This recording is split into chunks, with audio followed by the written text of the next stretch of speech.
Ujú. Vale. Bienvenidos. Tengo el placer de introducir a Daniel Chaparro, que va a presentar a nosotros una charla sobre... es muy largo. Ahora lo leo yo, no pasa nada. Que yo leo por todas esas palabras que nos ha para hablar de este sistema de remote sensing, ¿no? Este es algo de esto. Ujú. Y vale, él es en su segundo año de doctorado y es como la mitad de su éxitos. Y vale, voy a pasar ahora a él y disfrutéis.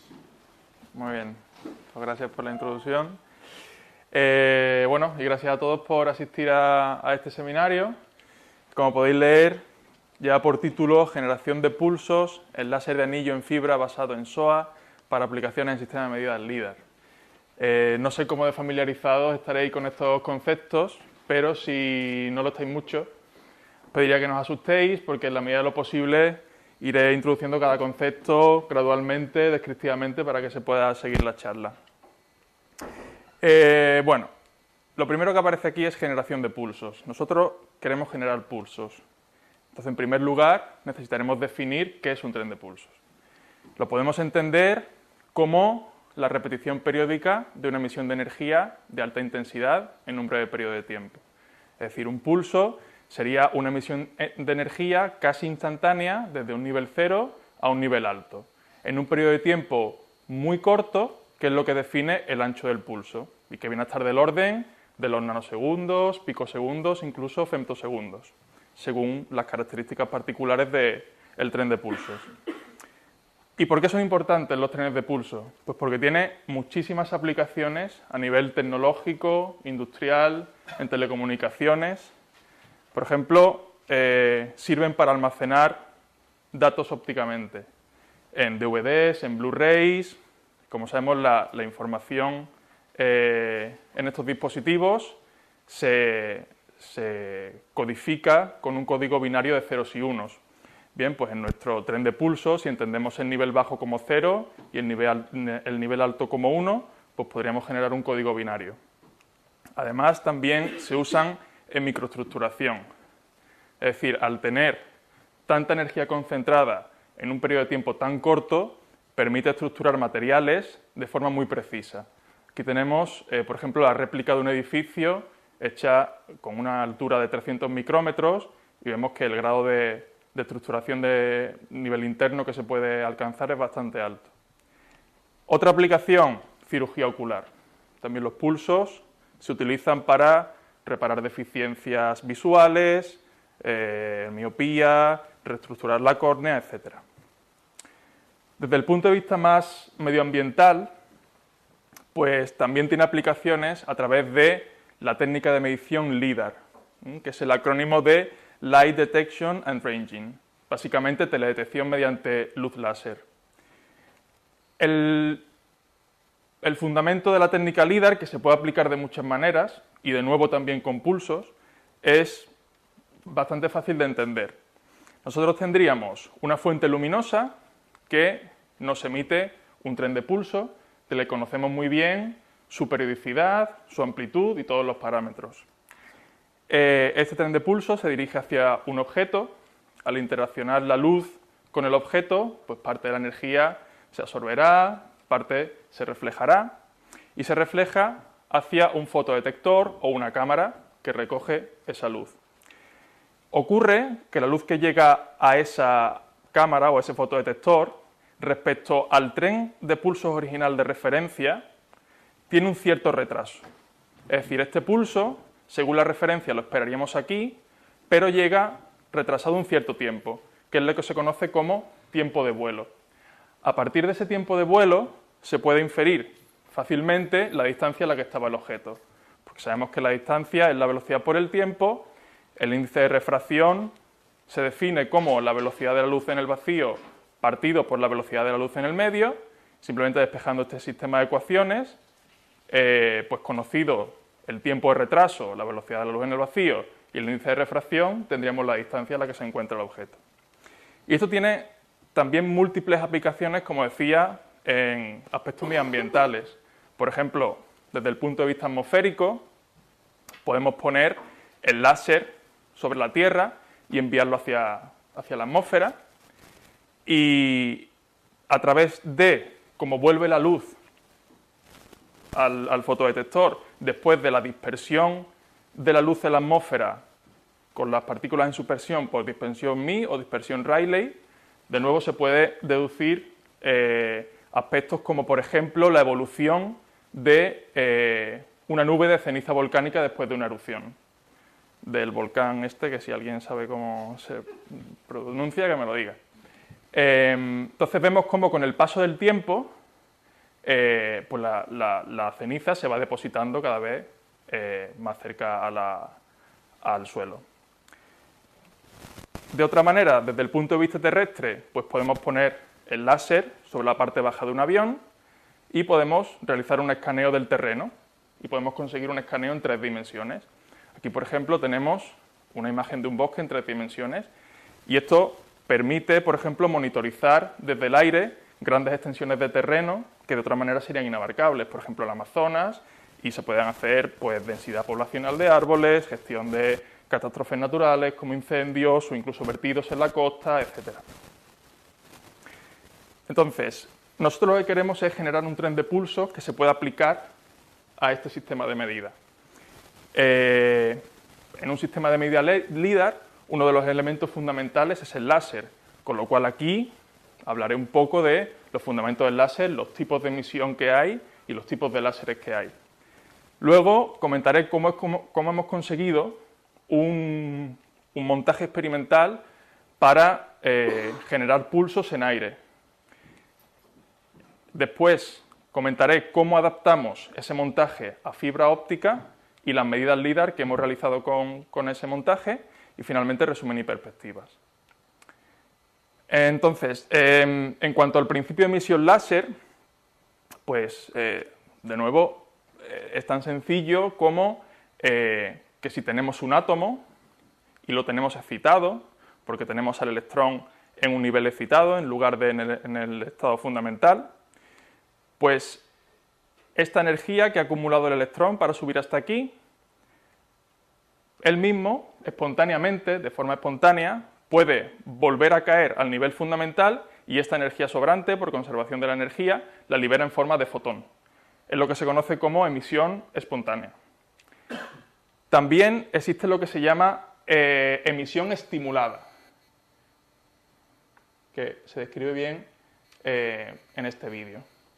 Aquí tendríamos nuestro átomo, que está en su nivel fundamental, el electrón no está excitado, ahora se excita, y si por aquí aparece ahora un fotón, interaccionas con ese átomo excitado, a la salida tenemos 2 fotones, el que venía y el que se ha producido por la caída del electrón a su nivel fundamental, con la particularidad de que esos 2 fotones son idénticos en todas sus propiedades, en amplitud, longitud de onda, fase, polarización, dirección, etc.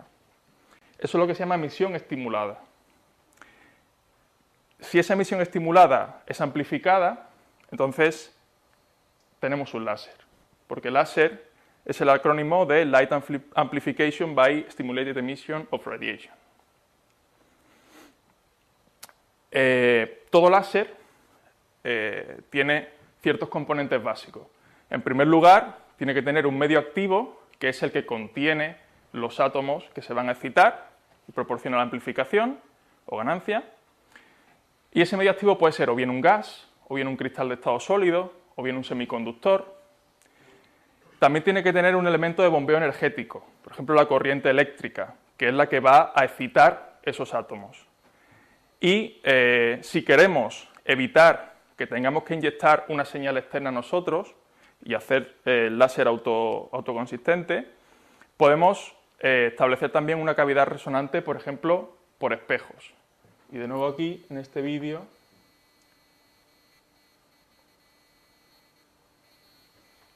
se muestra cómo tenemos en nuestro medio activo todos nuestros átomos excitados y cómo el paso de los fotones que quedan confinados en la cavidad, si no se para el vídeo, lo había previsto,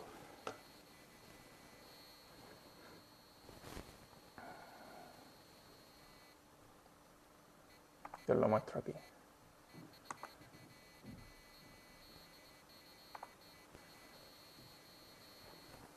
Vale, tenemos aquí todos nuestros átomos excitados y el paso de los fotones que quedan confinados en la cavidad, pues van desexcitando esos átomos y generando a su vez más fotones, entonces tenemos la amplificación de la luz.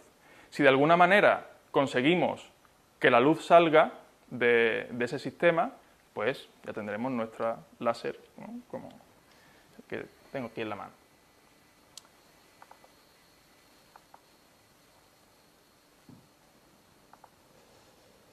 Bien, pues aquí hemos visto el principio de emisión de onda continua del láser, pero el láser puede operar de otro modo, que es lo que se conoce como emisión pulsada. Y para entender cómo consigue el láser emitir de forma pulsada, necesitaríamos resolver las ecuaciones de Maxwell con las condiciones de contorno que establece nuestra cavidad. En este caso tendríamos una cavidad de longitud L, aquí tendríamos un espejo y aquí un acoplador externo, es decir, un espejo porque también permite reflejar algo de luz, pero también permite sacar algo de luz. Como solución de estas ecuaciones de Maxwell tenemos pues, una serie de soluciones que es lo que se llama o lo que se conoce como modos longitudinales, que serían todas las ondas estacionarias que pueden vibrar dentro de la cavidad. Es decir, sería el análogo a todas las maneras que tiene de vibrar una cuerda en una guitarra. Sí, bueno, cada una de estas soluciones es, por supuesto, solución de la ecuación de Maxwell, pero la suma de todas esas soluciones también es solución.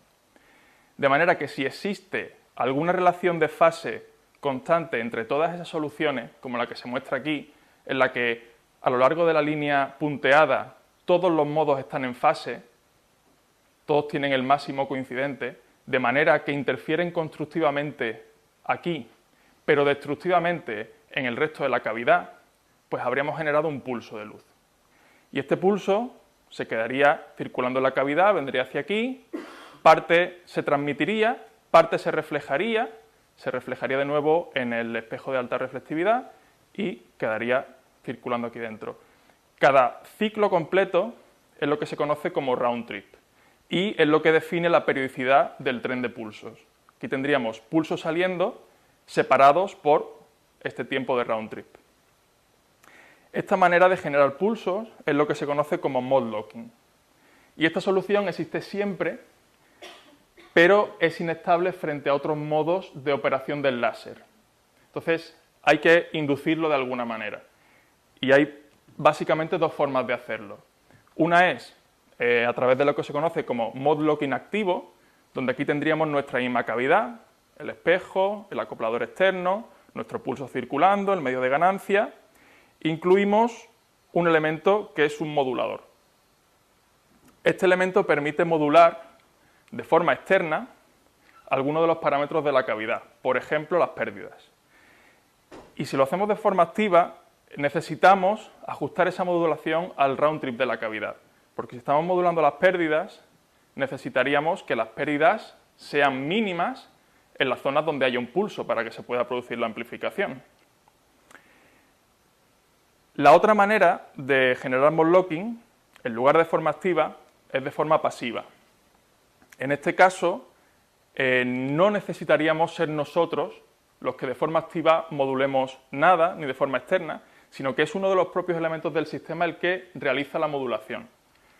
A través de, por ejemplo, un elemento que se llama absorbente saturable, que es un elemento que absorbe mucha luz si esta es de baja intensidad, y si la luz que le llega es de mucha intensidad, pues va absorbiendo hasta que no puede más y entonces refleja. Se satura y refleja.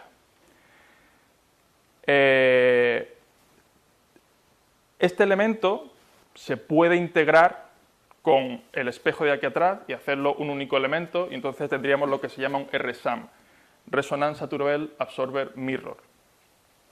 Y bueno, básicamente funciona del mismo modo. Tendríamos las pérdidas a nivel alto, cuando llega el pulso, el absorbente saturable recibe mucha luz y entonces las pérdidas se saturan, caen y tendríamos la amplificación del pulso aquí. Vale.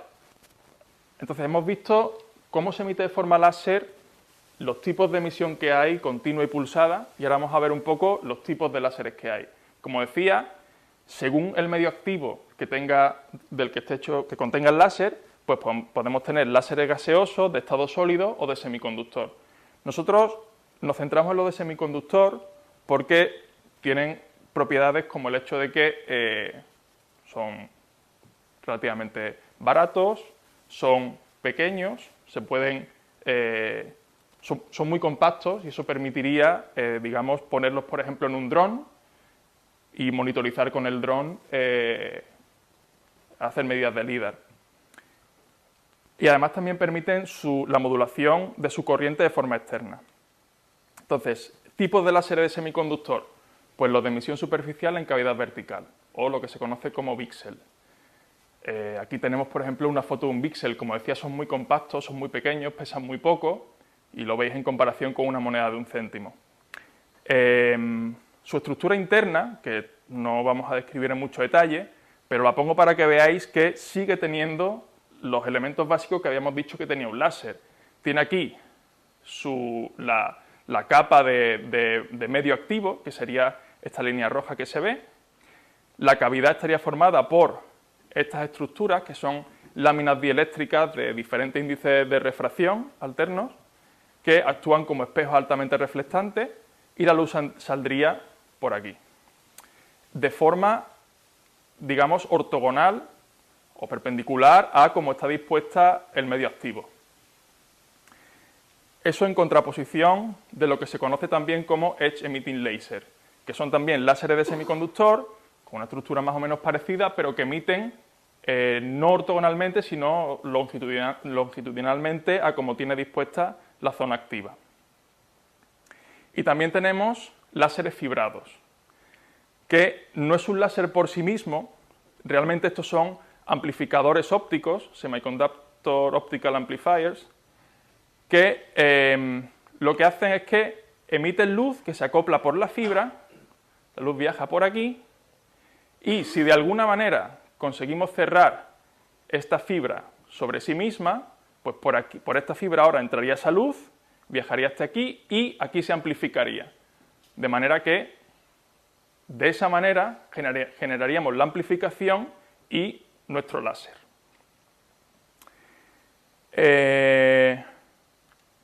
Bien, pues con el primer tipo de láser que he comentado, el tipo VCSEL,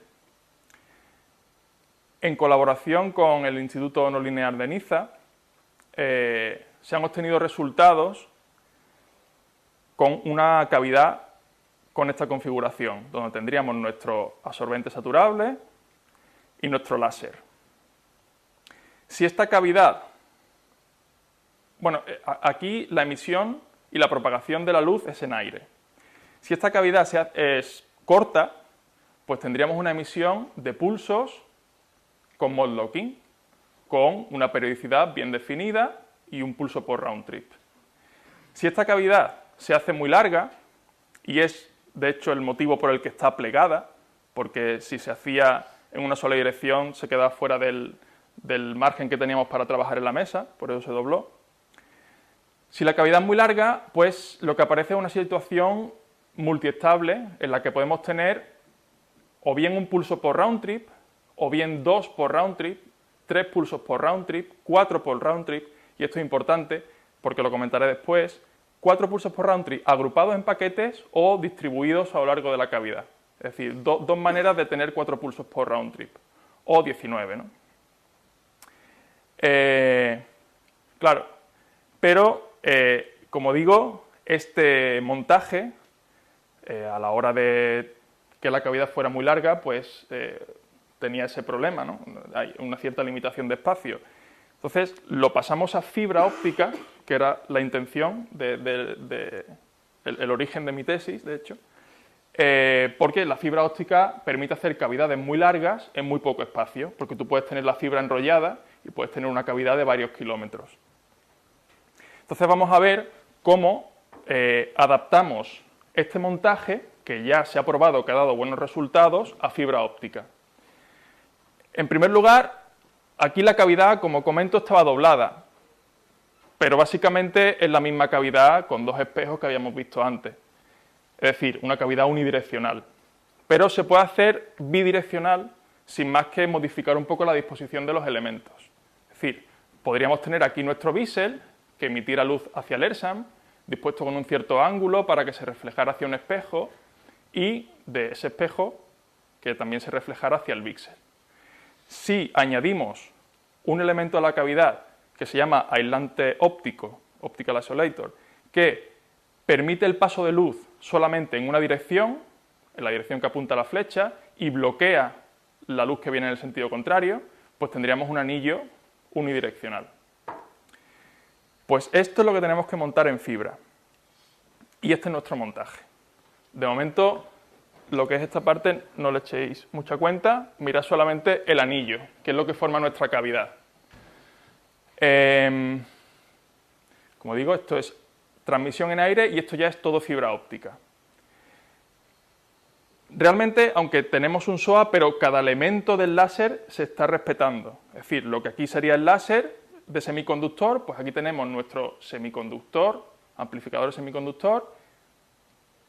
Aquí tendríamos nuestro absorbente saturable y el aislante óptico, pues sería este elemento que es lo que se llama un circulador. Es decir, que la luz que entra por el puerto 1 sale por el puerto 2, se reflejaría en el ERSAM y por lo tanto lo que entra por el puerto 2 sale por el puerto 3. Pero lo que pudiera entrar por cualquier reflejo por el puerto 3 no sale ni por el 1 ni por el 2. O sea que realmente actúa como aislante óptico y tendríamos la cavidad cerrada sobre sí mismo y por lo tanto nuestro láser. Además tenemos aquí un filtro que comentaré un poco después sobre él. Y esto es nuestro acoplador externo. Es decir, esto es un dispositivo que la luz que le entra por aquí, el 100% de la luz, pues saca un 50 por cada pata. Entonces estaríamos reinyectando el 50% de lo que entra. Y el resto de elementos, bueno, pues este es otro acoplador que va hacia un analizador de espectro óptico y a un fotodetector, y por aquí es por donde detectaríamos nuestro tren de pulsos. Por supuesto, cada elemento de este montaje se ha caracterizado. Es decir, hemos cogido el amplificador óptico, que lo alimentamos con corriente, y hemos visto que la emisión por cada una de sus patas es la misma, que no hay defectos. Aquí mostramos la corriente, o sea, el espectro para diferentes corrientes, desde 50 mA hasta 500, y la curva azul y la curva roja corresponde a cada una de las dos patas. Se ve que es igual. Además, este dispositivo, su temperatura también está controlada eléctricamente, porque la variación de la temperatura también tiene un efecto en dónde tenemos el pico máximo de ganancia. Y aquí hemos tomado medidas para variaciones de temperatura desde 5 hasta 50 grados. Y vemos cómo varía el pico de ganancia. Esto nos sirve para realizar un mapa de temperatura y corriente y longitud de onda y ver en qué punto de operación tenemos que situarnos para trabajar donde queramos. Si quisiéramos trabajar a 1570, pues tendríamos que estar a 300 miliamperios y 35 grados. En definitiva, para establecer el punto de operación. La misma caracterización hemos hecho con nuestro absorbente saturable, que aquí os lo presento. Este es el que se utilizó en Niza, en aire, y como nosotros lo queremos en fibra, pues tenemos el ERSAM pues, acoplado a la punta de la fibra óptica. El control de temperatura lo realizamos de esta manera, mediante un Peltier, y bueno, aquí vemos cómo, claro, en la gráfica anterior veíamos un pico hacia arriba, porque era la ganancia. Aquí lo que observamos es la absorción de luz que realiza el absorbente saturable, que vemos que es a 1550, salvo, bueno, una pequeña variación que va en función de la temperatura a la que trabajemos. De nuevo, esto nos permite crear una gráfica para establecer en qué punto de trabajo queremos estar. Si quisiéramos trabajar a 1550, pues tendríamos que tener el ERSAM a unos 20 grados aproximadamente. Y ahora entra en juego el filtro, que dije que iba a comentaros antes. Vale, aquí ahora vamos a ir conectando elemento a elemento. Esto, en primer lugar, es solamente el amplificador óptico. Como hemos visto, tiene su espectro de ganancia. Esto es en cavidad abierta, por lo tanto esto es emisión espontánea. Y si ahora conectamos el SOA y el ERSAM, observaremos esto. Es decir, la misma curva de emisión espontánea, pero con este pico de absorción que introduce el absorbente saturable. ¿Qué ocurre? Que si cerramos la cavidad así, el sistema va a querer operar en la zona de máxima ganancia. Viene aquí, viene aquí.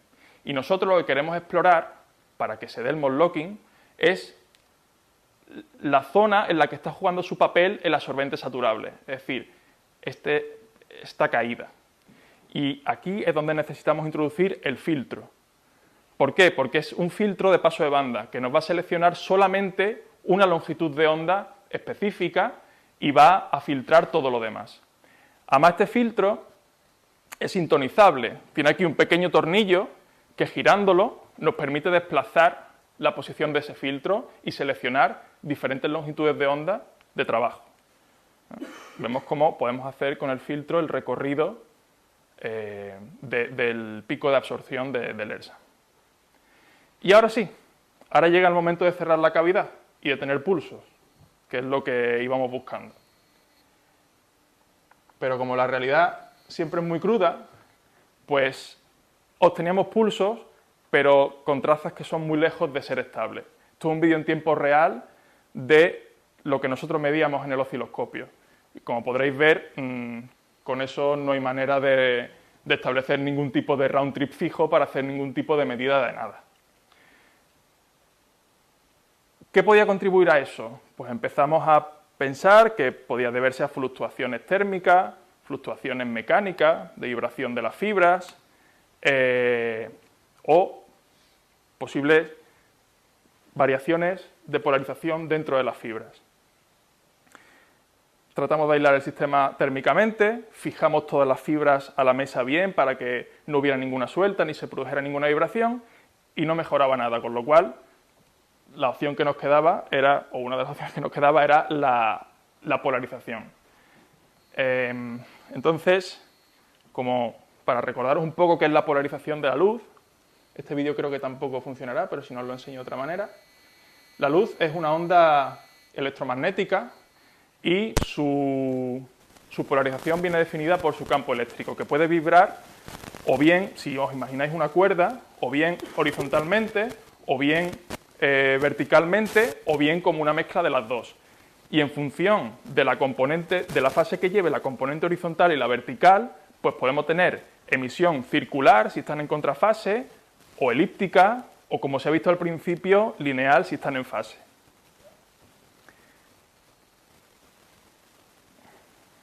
Necesitamos entonces una manera de poder controlar esa polarización en la fibra.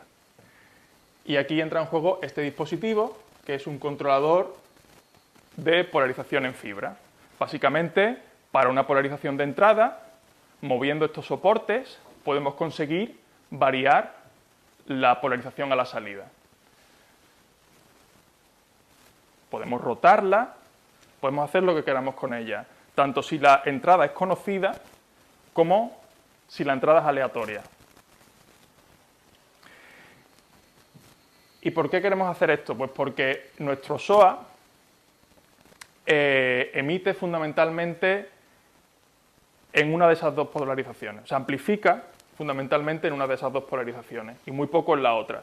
Entonces queremos ver qué pasa al reinyectarle la propia polarización que él emite y qué pasa si se la reinyectamos rotada a 90 grados, en fin, el juego que tenemos con la polarización ahí. Para eso retiramos el ERSAM, porque queríamos ver solamente cómo trabajaba el SOA con la polarización. Y incorporamos dos controladores de polarización al montaje. Uno dentro de la cavidad para seleccionar la polarización que reinyectamos y otro fuera de la cavidad para medir. A través de este dispositivo que nos separa las dos componentes de polarización, en los dos ejes X y Y. Bueno, aquí podemos ver, solamente para enseñar cómo, moviendo los controladores de polarización, podemos tener toda la señal con la componente X, o mezcla de las dos, o toda la señal con componente Y, ¿no? Vale. Entonces, para ver cómo realizamos esa reinyección de polarización, lo que hicimos fue modular la corriente del SOA, ¿vale? De manera que fuera, a lo largo del tiempo, desde 0 hasta 500, que es lo máximo que nuestra fuente permite. No podemos alimentar el SOA con más de 500 miliamperios. Entonces, automáticamente la corriente subía, cuando llegaba a 500 bajaba.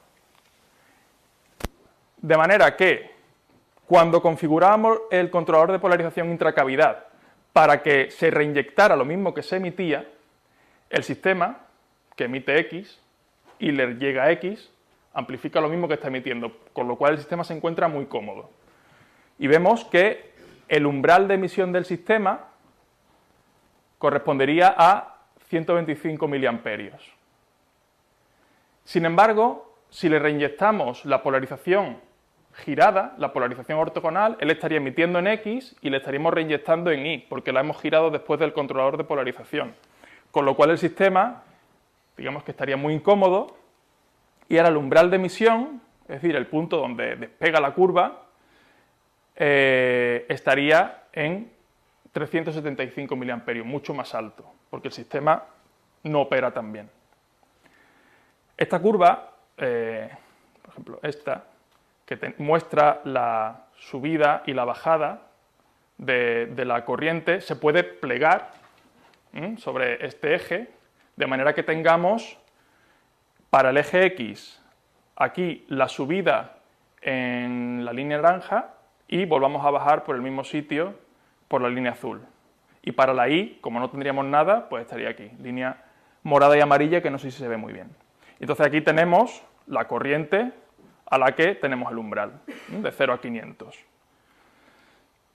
Para la reinyección X en X y para la reinyección X en Y, 375, que es lo que comentaba antes.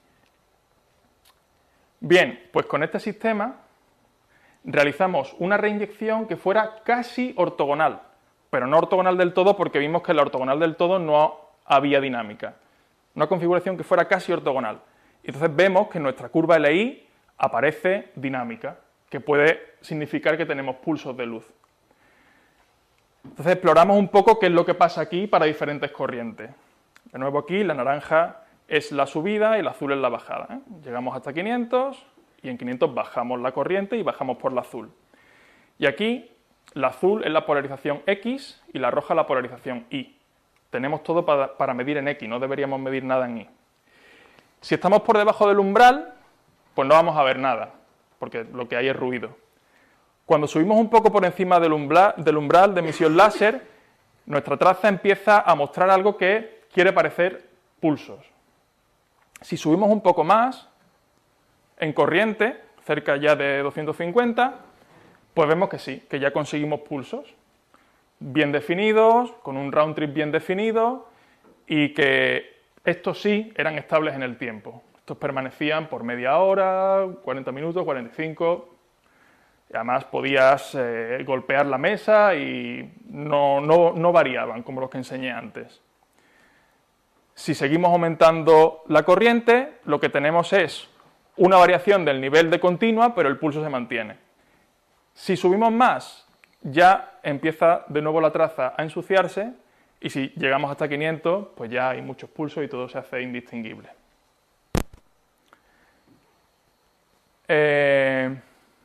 Claro, entonces, bueno, a partir de aquí, daros cuenta de que estamos consiguiendo pulsos de mode locking sin absorbente saturable, que en teoría era un elemento importante para conseguirlo.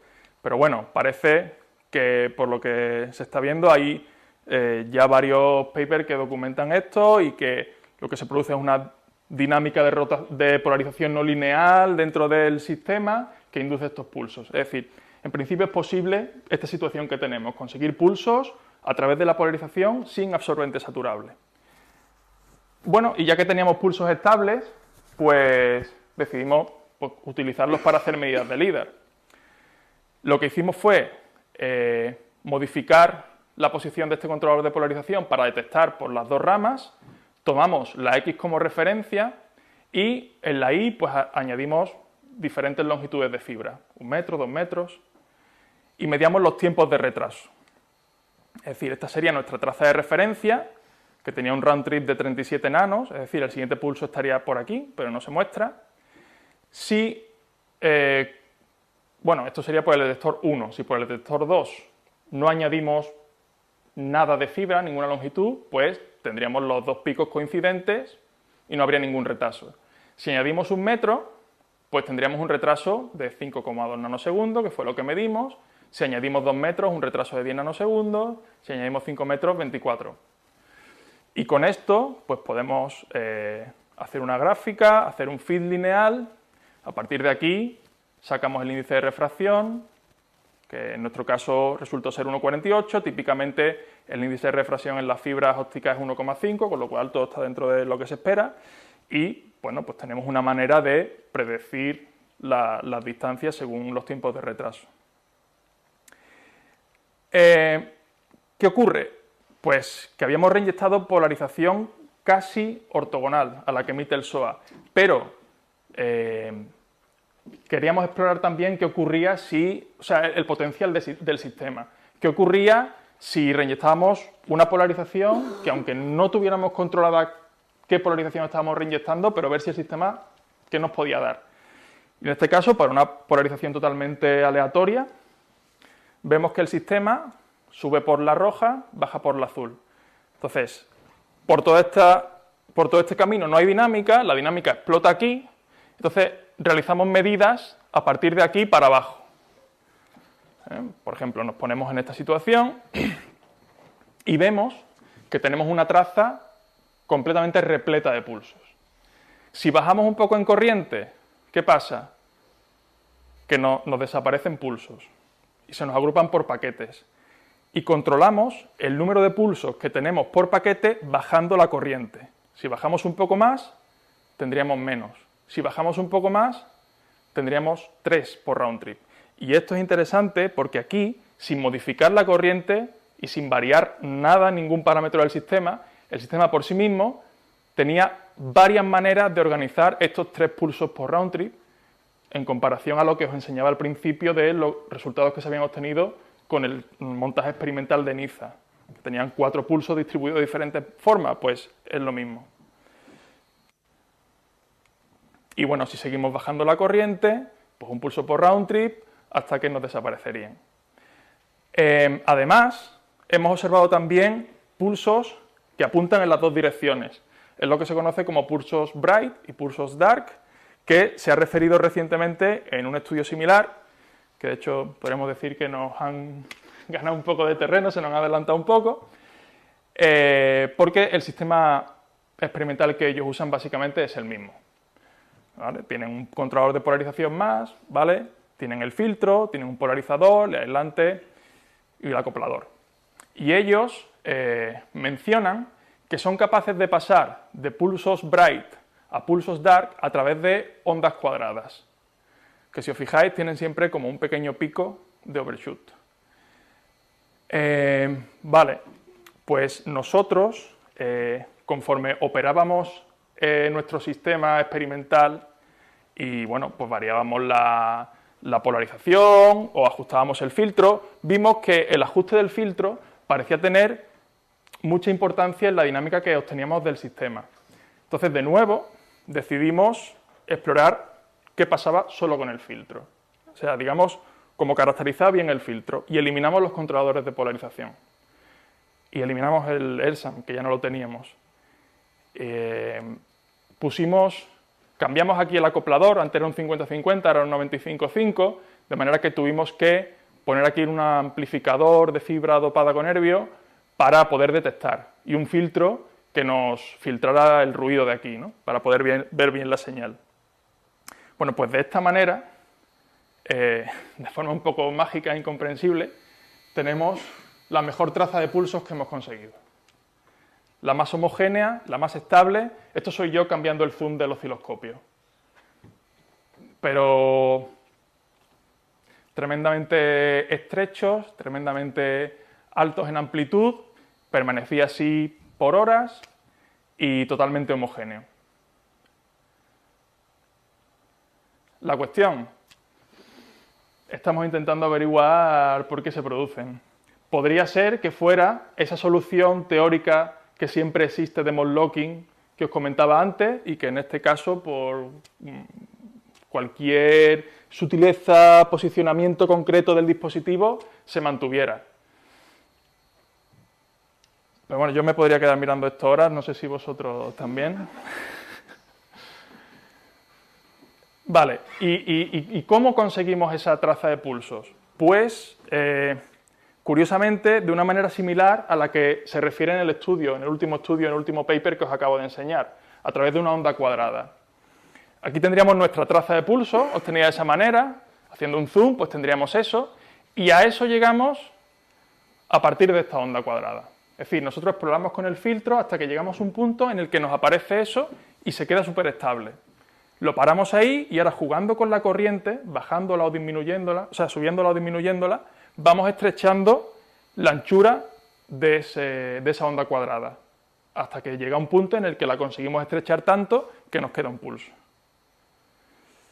Así que bueno, esto es lo que tenemos ahora mismo entre manos.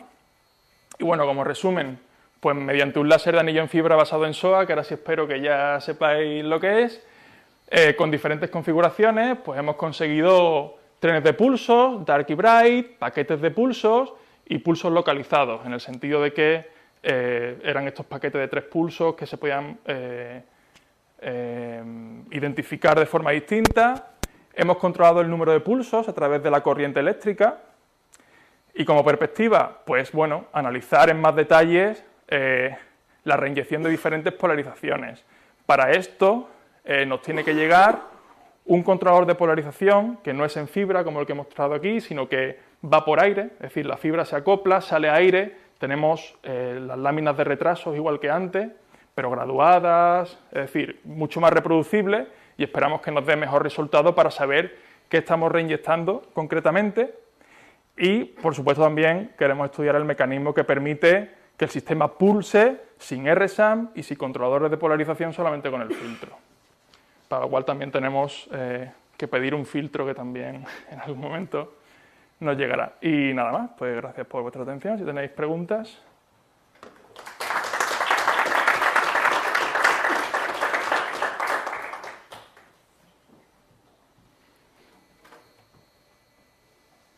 Yo tengo una pregunta desde la más absoluta ignorancia. Como he entendido, ¿utilizáis la fibra para simular longitud, distancia? ¿O es solo por una manera...? ¿La fibra óptica? Sí. Bueno, porque en el sentido también de reproducir el resultado que teníamos en Niza, Sí. que requería una cavidad muy larga, pues la fibra óptica permite hacer cavidades de no sé cuántos kilómetros venden en fibra, rollos de, pero los que pidan, ¿no? 50 kilómetros. Puedes hacer una cavidad de 50 kilómetros aquí, porque tienes la fibra enrollada. Yo digo, trasladando esto a algo práctico, básicamente sería quitar la fibra, ¿no? Bueno, claro, primero habría que explorar... Una vez que todo está muy bonito, Sí, claro, reducir todo al Benja se refiere Ay, a la pero fibra espera, tampoco hemos puesto... Bueno, en brazo de medida, Exacto. no a la cavidad. Sí, Se refiere a los tiempos de retraso de LIDAR. claro. ah, vale. Bueno, eso era un poco para ver que se pueden medir tiempos de retraso con este sistema, ¿no? Sí. Claro, por ejemplo, aquí podrías añadir... Eso dependerá de la distancia a la que tengas tu objeto, pero aquí, por ejemplo, podrías añadir, Esta es la que yo me refería, sí. en lugar de esto, pues podrías poner un circulador, como hemos visto antes, ver que la luz pasa por el circulador, viene un espejo y llega hasta aquí. Entonces, tienes otra medida del retraso de la luz sin tanta fibra. No sé si entiendo bien. Aquí lo que puedes hacer es sustituir el beam splitter y demás por un telescopio, Vale. con un circulador. Entonces, en una rama del circulador, por una vía, tienes la señal de referencia y después tienes el telescopio que lo mandas al aire libre. Eso sería la implementación pues, para poner en un avión o en un sistema que no fuera fibrado. O sea, la detección es otra guerra y simplemente...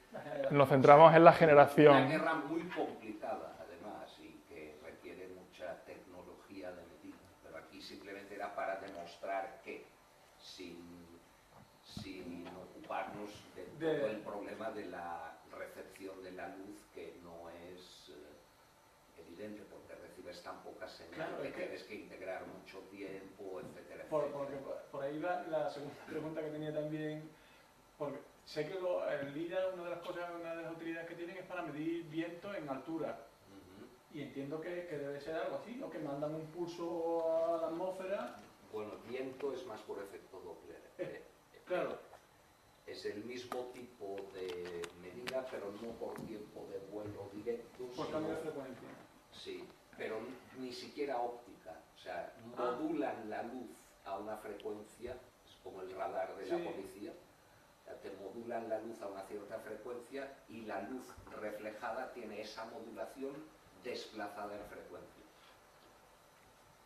Y el LIDAR de viento o los de corrientes funcionan así. Pues es como el correntímetro. Sí. Solo que nunca había digo, mira, mejor día que hoy para que me lo cuenten. Gracias. Nada. Nosotros ya te digo, LIDAR es una aplicación que queremos hacer de esto, pero primero nos tenemos que centrar en cómo generar un tren de pulsos estables y ya ves que hay mucha tela de cortar ahí.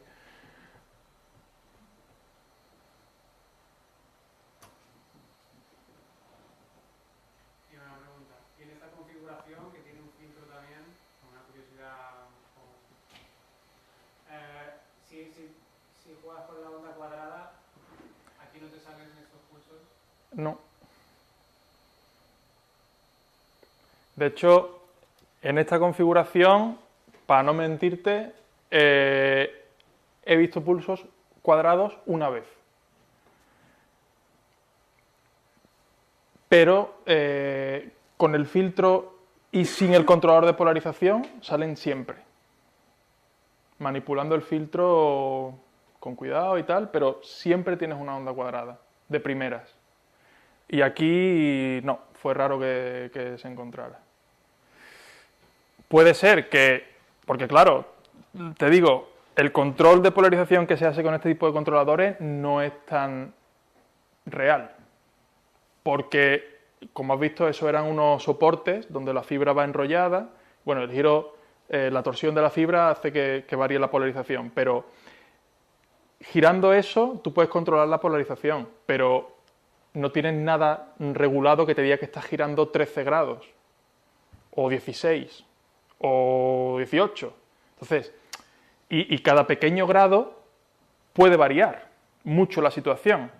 De hecho, tengo aquí esta transparencia que muestra para la misma configuración de los controladores de polarización y una variación de 3 grados, medidos de aquella manera también porque te digo que no está arreglado, de uno de los soportes, mira el cambio tan grande de dinámica y de curvas LI que se tenía. Entonces, puede ser que cuando recibamos el controlador de polarización que pasa por aire y se vuelva a inyectar en la fibra, que es mucho más preciso, pues sí podamos saber a lo mejor si hay un régimen particular en el que tenemos cuadrados. Porque yo te digo, observarse se han observado, pero no de forma reproducible.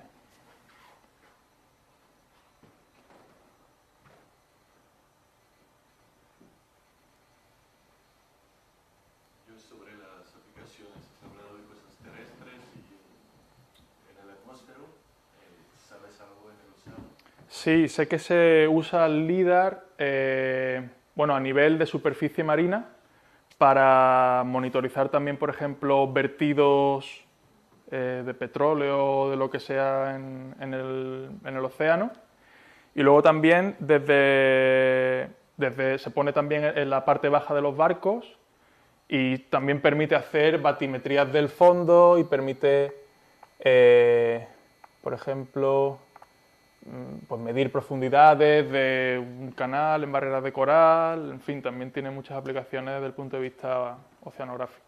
Funciona a través del agua también, ¿no? Sí, la longitud de onda del agua, ¿no? Claro, porque el agua dispersa mucho, ¿no?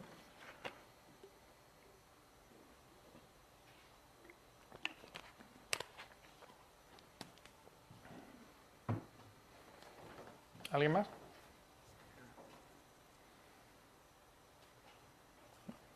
Pues gracias.